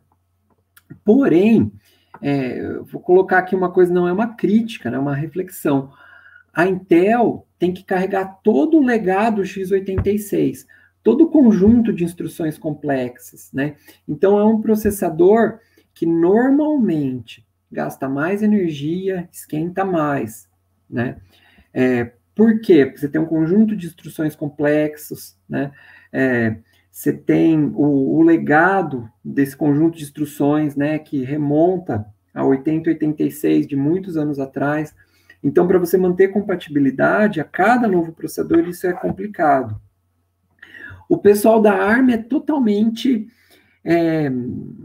diferente nisso. Então, você tem vários processadores ARM que vão surgindo que não tem que levar toda uma história legada, né, dentro de um único chip. Né? Essa é uma mera reflexão. Então, se alguém tiver curiosidade, vocês conseguem ver essa campanha. Eu acho que é uma campanha impressionante, né? E é uma campanha que mostra, eu coloquei aqui Intel preocupada, é uma campanha que mostra a preocupação da Intel, né, em estar perdendo o mercado de computadores Mac, que usavam processador Intel e está passando para ARM. E agora eu vou falar uma outra coisa chata, né, concordando com a Apple. Quando você pega um smartphone, né, com processador ARM, né, você pode reparar que algumas coisas que você faz no smartphone funciona melhor que no seu PC. Assistir um vídeo, alguns vídeos Full HD, a gente assiste melhor no smartphone do que no PC, né? Dependendo do modelo do processador do seu PC, você coloca um vídeo Full HD, você vai ver que o processador fica no máximo, né? O processador fica 100%, esquenta, né? Gasta muita energia. O processador ARM, que tem lá nos smartphones e nessa nova geração de computadores Apple, ele tem várias unidades paralelas, né? E tem uma unidade só para vídeo, tem uma unidade só para áudio, tem uma unidade... Então, ele não precisa usar toda a capacidade do processador para decodificar um vídeo HD, né? Então, quando você vê fotos aí em alta resolução, passa rapidamente, não, são recursos que estão no SoC, no System on Chip, daquele dispositivo que tem um processador ARM, além de várias outras coisas, né? Gente, desculpa, eu me empolgo, acho que eu acabo falando muito, viu? Mas espero que dê para aproveitar alguma coisa. Bom, falando um pouquinho de ferramentas, né? Eu queria falar de uma ferramenta que é importante a gente lembrar em sistemas embarcados, né? São os in-circuit debuggers, né? Os debuggers, os programadores, etc. Por quê? A gente falou muito aí nos microcontroladores, né? Nos SoCs, e normalmente você criou um produto, você vai comprar lá um microcontrolador, esse que está aqui, né? Mas ele não vem com nada gravado, não. Você precisa gravar os programas na memória flash dele, né? Normalmente uma memória flash. E para isso, né, normalmente a gente usa um equipamento dedicado, né, que pode ser um debugger, pode ser um serial programmer, né, mas você liga na USB do seu computador e aí você grava o seu processador, né? E isso, em certo momento, começou até a me incomodar e deve ter incomodado muita gente, né? Porque você trabalha com PIC, você precisa comprar o gravador de PIC. Eu lembro que eu precisei comprar isso, acho que em 97, 98, custou coisa de R$1.000, um gravador de PIC oficial, digamos assim. Tinha uns paralelos, tinha oficial, né? Você queria programar Atmega, você precisa comprar o gravador do Atmega, né? Você queria trabalhar com um outro processador, um ARM, né? Você precisava comprar a interface de gravação desse processador ARM, e assim vai, né? Então, você tinha vários padrões, protocolo, pinagem de gravação, né? Até que, em algum momento, o pessoal fez uma coisa muito legal, que foi padronizar essas interfaces de gravação, que hoje a gente chama de JTAG, Joint Test Action Group. Nem todos os microcontroladores hoje têm interface JTAG, mas a grande maioria tem. Então, você padronizou a forma de ler, gravar, depurar, fazer diagnóstico de microcontroladores. E alguns exemplos muito legais que eu já vi o pessoal fazendo, né? Se alguém quiser, vocês podem até procurar um especialista de sistemas embarcados brasileiro aí que faz coisas bem legais, que é o Sérgio Prado, né? Lá no site dele tem alguns exemplos do JTAG usado nessas situações.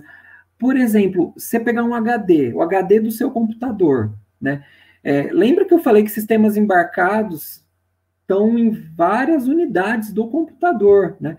Então, lá dentro do HD do nosso computador tem um processador ARM, né? Tem um processador ARM controlando o funcionamento do HD, né? Como que ele vai encontrar uma informação numa posição de disco, mover, né, as cabeças do disco, de leitura, etc.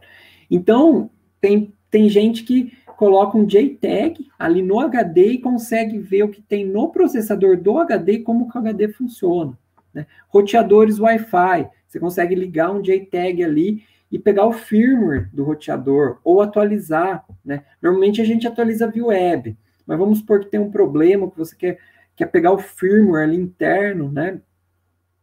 Alguns videogames, o pessoal atualiza ou faz modificações via JTAG, né? Microcontroladores em geral. Então, porém, né, essa ferramenta é sensacional, mas a gente precisa ter, isso aqui é um exemplo de um módulozinho JTAG, né? Mas aí, essa questão de você ter que ter dispositivos, né, para você gravar, ler, etc., motivou o nascimento aí de uma coisa que é muito legal, que se chama bootloader, né? É transparente para a maioria dos usuários nem vê que existe, né, o bootloader. Mas o que o bootloader é? É um programa que a gente cria, né? Normalmente alguém já criou para a gente, você não precisa criar, e você grava no seu microcontrolador. Então aqui a gente tem um Atmega 328, na memória flash dele a gente tem o nosso programa, e o que a gente pode fazer? A gente pode gravar um bootloader, que é um programa que vai ficar num pedacinho bem pequeno da memória, nunca vai ser removido, né? A gente pode até proteger, e esse programa permite gravar a própria memória flash. Então, a gente tem um programa na memória flash para gravar a própria memória flash. Para que isso? Para a gente não precisar ter um dispositivo específico de gravação. Então, eu conecto meu microcontrolador no PC através de uma porta USB, por exemplo, uso um software específico de bootloader, e aí consigo gravar, apagar, ler o que está na memória flash. Então, isso é uma das coisas que viabilizou, por exemplo, o Arduino. Não tem o Arduino aqui. O Arduino não seria tão prático se não tivesse um bootloader ali, né? O que o Arduino tem de legal, né? Ele tem um microcontrolador Atmega 328, né? Tem a fonte, os pinos aí de fácil acesso, e tem um bootloader ali que se chama OptBoot. Esse bootloader permite que via USB a gente grave, regrave, teste, né, o nosso microcontrolador. Então fica muito fácil programar. Você não precisa de acessórios especiais. Você só com a sua placa consegue fazer regravações, testes, etc. Então esse que eu estou falando do Arduino é o que a gente fala um bootloader serial, né? Na verdade, ele é serial, mas a gente usa o serial sobre o USB, né? É uma porta USB serial. Então, quando você manda gravar lá no seu software de gravação, via USB, ele executa um programa ali interno, né? Que você pode até executar na linha de comando. Para o ESP32, 8266 é o ESP-Tool, né? Para o Atmega 328 é o AVR-DUT, né? Opa, passei. Eu queria que aparecesse escrito, mas uma hora vai aparecer. Aqui, ó, é o AVR-DUT, quando eu desço o mouse aparece ali. Então, é o AVR-DUT, está ali embaixo, né? É uma ferramenta de linha de comando, você pode usar no Linux, no Windows, no Mac, né? O ESP-Tool, você grava via porta USB. o ESP32, o AVR-DUD se grava via porta USB, o Atmega 328, né? Isso aqui, em alguns computadores, exige a instalação de drivers, né? Driver da porta USB serial, né? Então, em alguns computadores ainda existe um pouco de dificuldade, né? Muito raro, mas computador de um laboratório, né? Às vezes o pessoal não consegue usar essa ferramenta. Mas aí a gente tem uma nova geração de bootloaders, né? Que são os bootloaders UF2.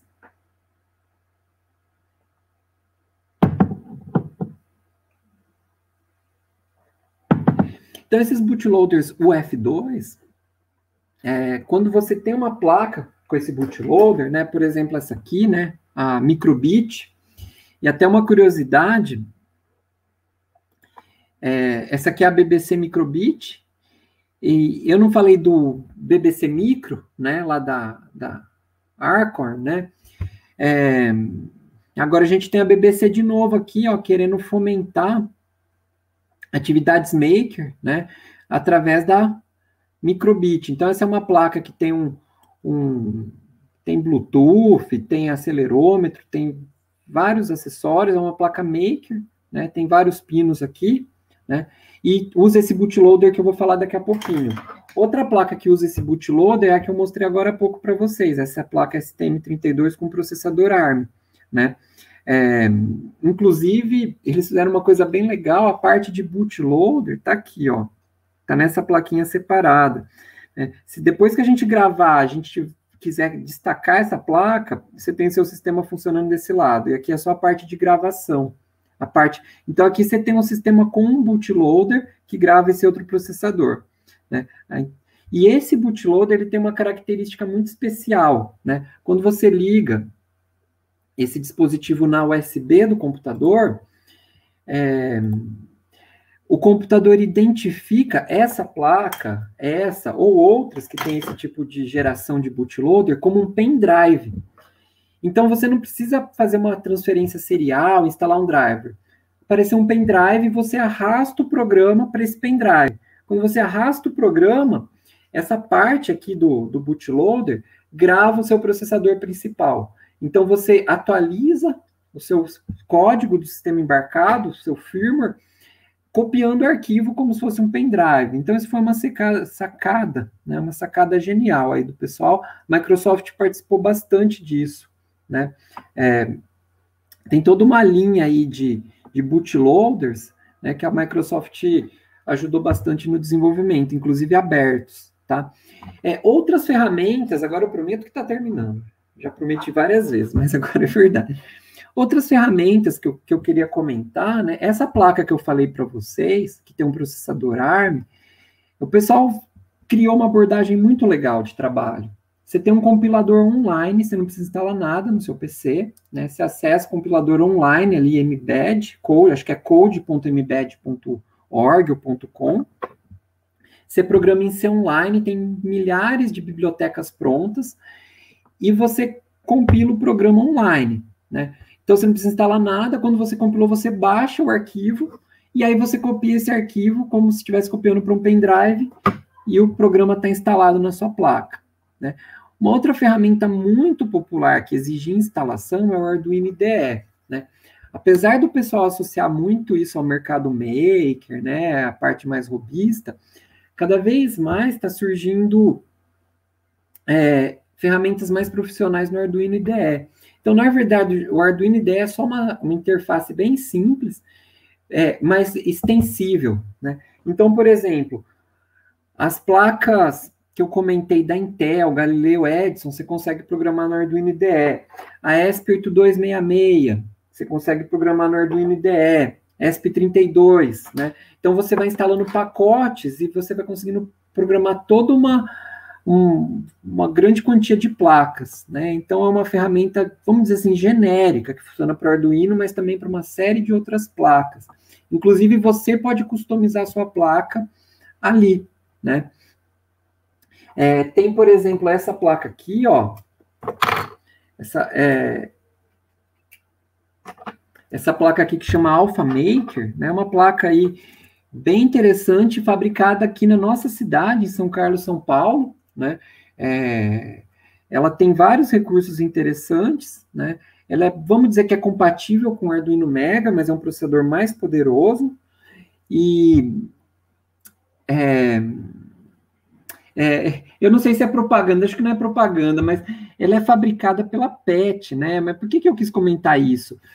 Porque quem fundou essa empresa, né, é uma empresa aí que já está há muitos anos no mercado e faz várias placas ou material na área de robótica, é o Gustavo Pacheco, né? O Pacheco fez graduação, mestrado e doutorado no DC, né? Então, a gente está dando essa matéria no DC UFSCar e pô, tem um cara que estudou no DC e tem uma empresa que fabrica essas placas aí que são bem competitivas, bem legais. Mas por que eu estou falando dessa placa? Porque é uma placa que você também consegue programar no Arduino IDE, né? Você instala lá, você instala você instala eu esqueci o nome, mas você instala um arquivo lá no Arduino IDE e ele passa a poder compilar para essa placa, né? Mas 2 comentários aqui, né? Muita gente usa essas ferramentas que eu falei, por exemplo, o JTAG, para extrair o código, para debugar ou fazer engenharia reversa, por exemplo, de um equipamento. Você tem um equipamento aí de 20 anos atrás que fazia alguma coisa muito legal e a empresa fechou, não se sabe mais como funcionava. Você pode extrair o firmware desse equipamento, por exemplo, com uma interface JTAG, se for compatível, né? E aí existem ferramentas como o AIDA Pro, por exemplo. O AIDA Pro é um disassembler. Então ele vai pegar o código de máquina e transformar num código C e fazer o fluxograma, para você tentar resgatar como que esse equipamento funcionava, né? Então, é uma ferramenta que pode ser útil em alguns casos. E um último caso de ferramenta que é o Simulink, que eu já comentei, mas eu queria falar um exemplo, né? Se alguém precisar, até manda uns testes que eu já fiz. Vamos supor que você precisa fazer uma aplicação aí que faz uma transformada de Fourier num sinal de um microfone, faz uma análise mais avançada, né? Você precisa fazer isso rápido.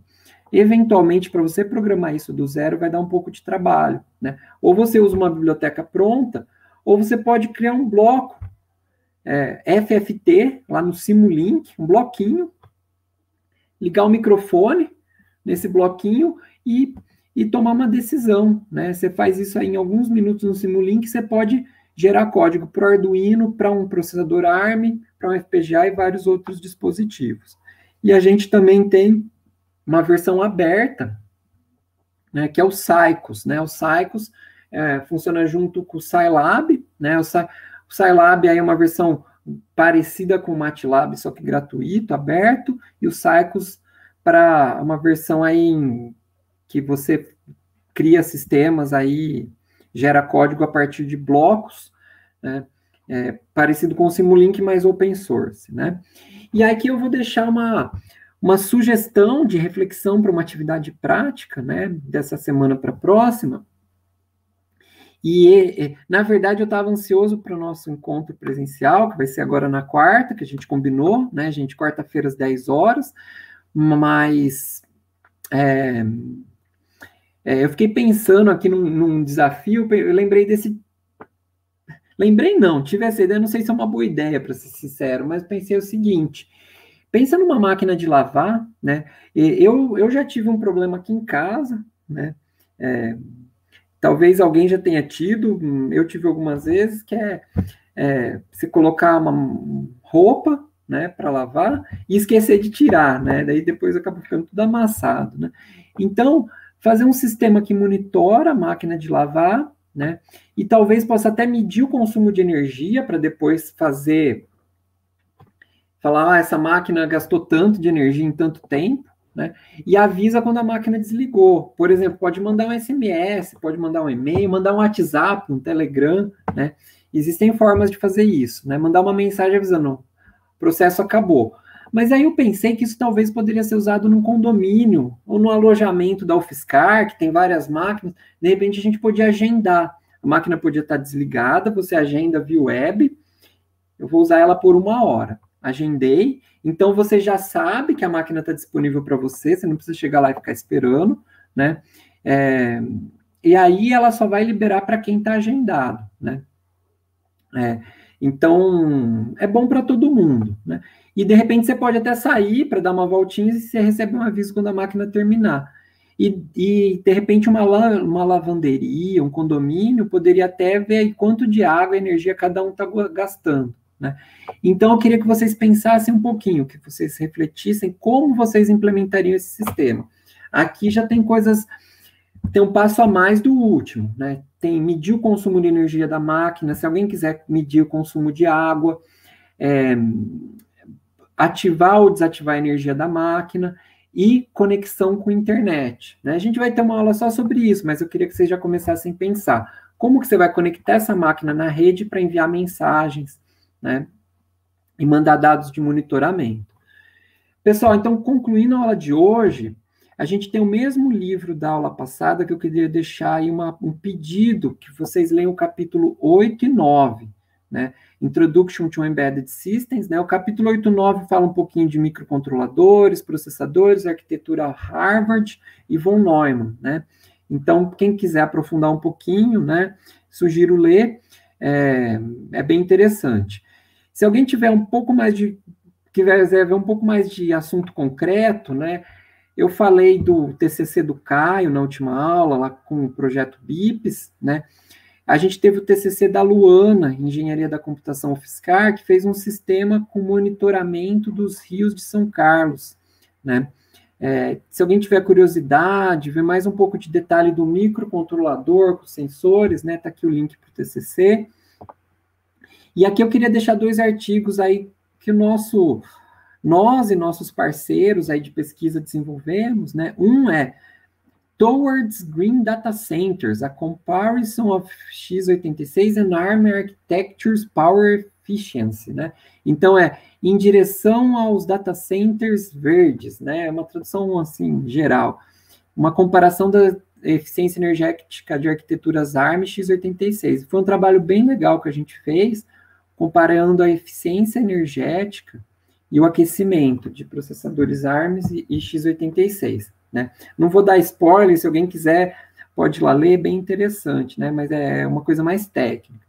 E um outro trabalho que a gente fez, que eu achei que ficou muito legal, queria compartilhar com vocês, é esse NP Cluster, a Low Power Energy Proportional Computing Cluster Architecture. Então, é o que está nessa foto aqui, são várias placas Raspberry, né? Ligadas a relés, né, e com um sistema de monitoramento. Então, isso aqui é um servidor web, né? Normalmente, servidores web ficam em computadores x86, gastando 24 horas por dia de energia, independente de ter acesso ou não, né? Independente da demanda. O que a gente fez aqui é um servidor web que gasta energia, ele vai ligando placas Raspberry conforme você tem mais pessoas acessando. E se não tem ninguém acessando, só fica uma placa ligada com baixo consumo, né? Então, a gente comparou isso com servidores aí x86 e a eficiência energética foi bem maior, né? Com desempenho comparável e com custo bem menor. Além de ser menor, você pendura isso numa parede, não precisa de ventoinha, ar-condicionado, nada. Então, se alguém tiver curiosidade de conhecer o projeto, está aqui o artigo também, tá? Pessoal, agradeço muito a paciência, né, de mais uma aula longa, mas são assuntos que eu queria muito compartilhar com vocês. Então, agradeço muito a paciência, a atenção de vocês, né? Fico à disposição, tá? O e-mail aroca@ufscar.br para trocar ideias sobre o assunto. E a gente nos vê em breve aí na aula 3, dando continuidade ao curso. Muito obrigado a todos e até breve.